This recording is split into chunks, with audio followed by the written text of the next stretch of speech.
The timer starts, and all of a sudden, Andrea's like, "Oh, where's my coffee I mug? have Where's to get into actress mode. My hair and makeup is done for the day. The team did a great job. Well, we started.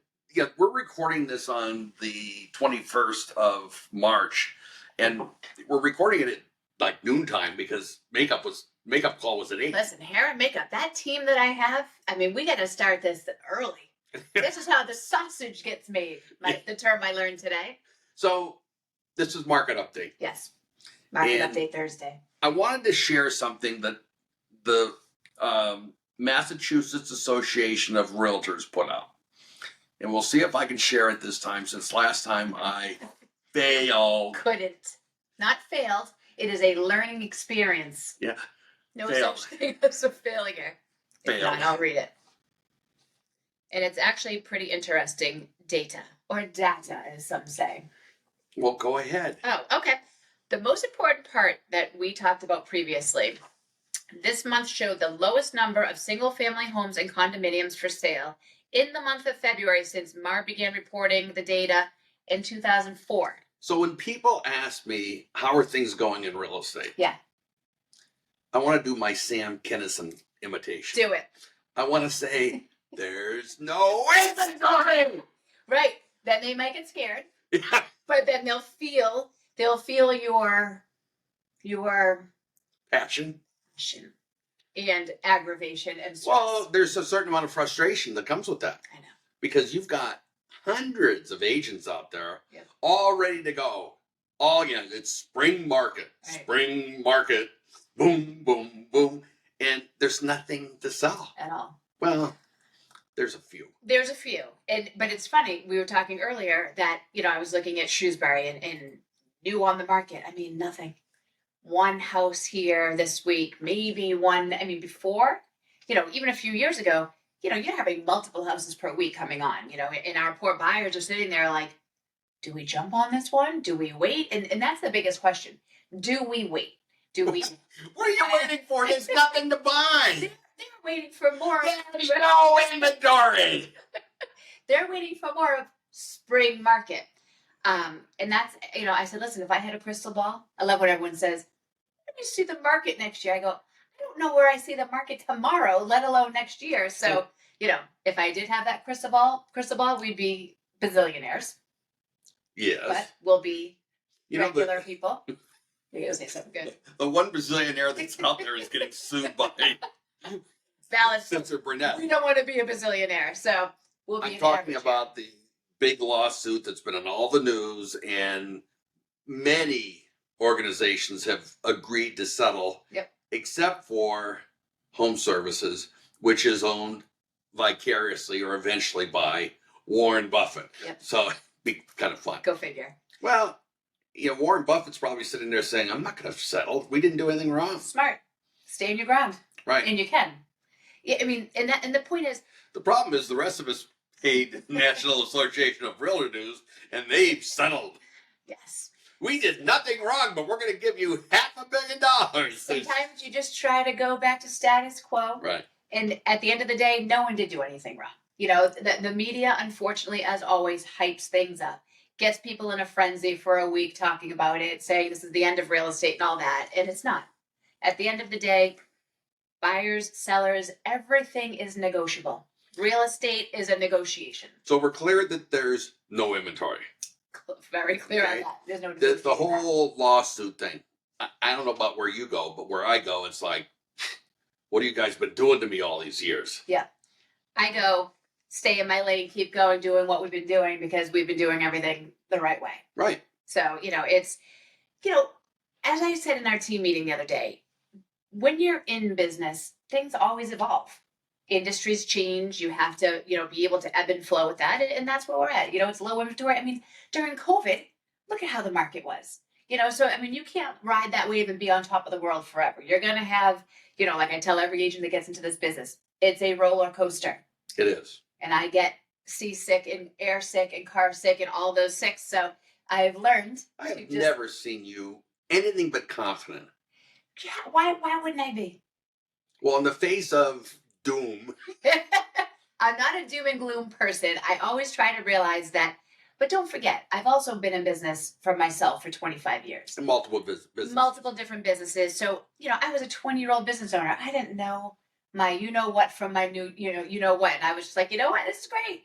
We're gonna do it. We're gonna figure it out. And some months I made a crap load of money. Some months I was like, holy crap. I was in a business once that was failing. There were 4 partners in the business. Oh yeah. And I'm telling you, Newton Wellesley Hospital behind the locked door, 2 of them. No, and the other guy said, Gary, what are we going to do? I said, we're going to dig our way out. Right. Doesn't help to, go into the hospital in fetal position. And we did. It was, Right.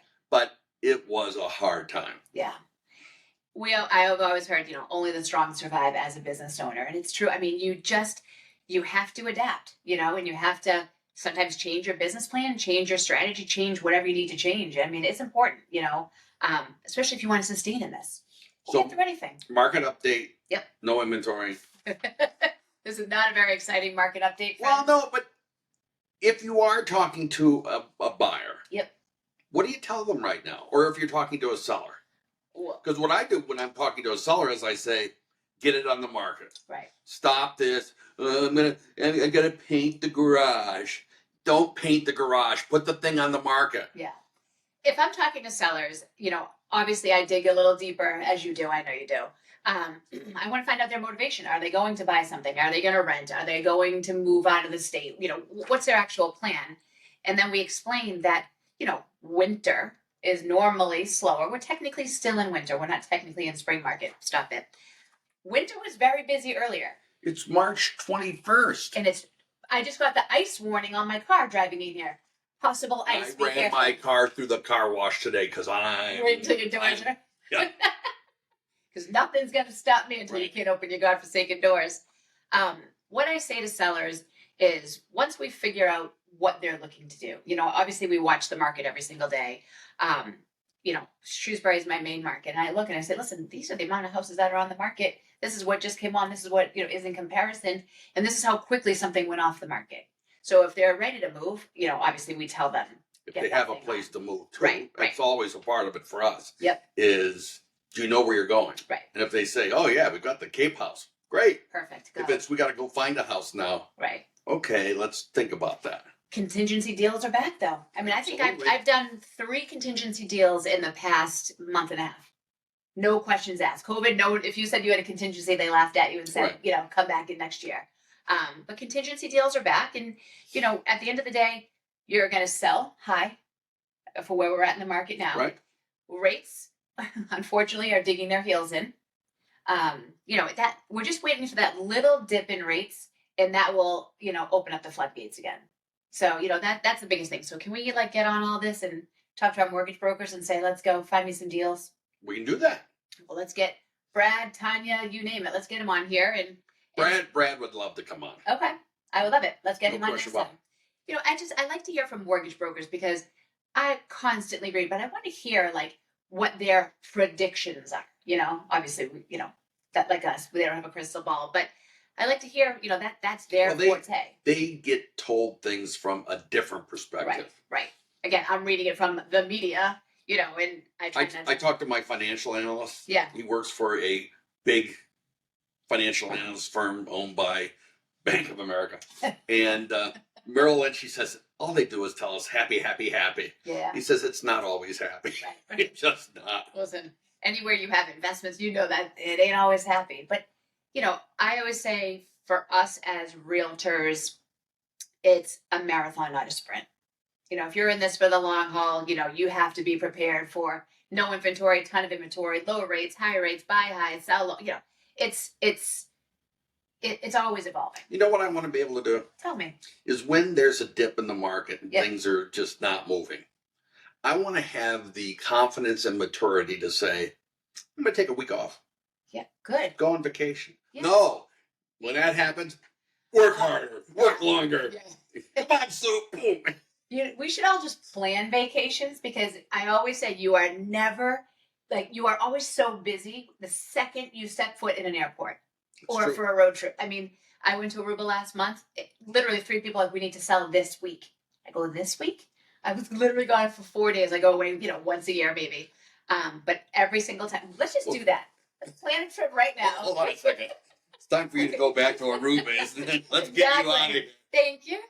But I mean, every realtor I know says the same thing. It's Right. the second and you know what?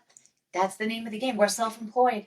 You know, we don't True. punch a time clock, leave on a Friday afternoon, see you Monday morning. That's not how it works, and I love it. Yeah. Every I day agree is with that. different. We're here at 11 o'clock on a Thursday. Say Thursday, 11 o'clock on a Thursday. All day. All day, baby. But I wouldn't change it for the world. So, parting comments for our audience today. Yes. So please trust your real estate professional. It is important. And my biggest thing is get educated. You know, learn about the market. Learn when and why to sell, how to get your home ready. As far as buying, some of the best loan programs out there. That's important. I mean, there's so many grants that I'm seeing coming out Right. that, especially as first-time home buyers or people that have owned a home but it's been many years are considered first-time home buyers again, depending upon the time frame. There's a million grants out there, and take advantage. I mean, it's basically free money. Why not? Right. And that's the most important part. So having a trusted mortgage broker, having a trusted real estate professional, and let them guide you through the process. Please, for the love of God, do not Google. Just like when you feel sick and you Google and you have 87 different ailments that you've never heard of, same thing. When I feel sick, I said, Sue, I don't feel good. And then she's Googling. Exactly right. Sue, And then stop. she comes back with your prognosis. I need NyQuil. Yeah, exactly. I need a rest. So, but that's the most important part, is knowing your market and knowing when and how and why. And that's why, we have a ton of, things that we bring to buyers and sellers so they can read as well. Because, we can talk till we're blue in the face. Most people only retain, especially if they're like me, the first thing, last thing you say. All right. Well, I want to thank you for coming on today. My pleasure. And we will continue this conversation again. Can't wait.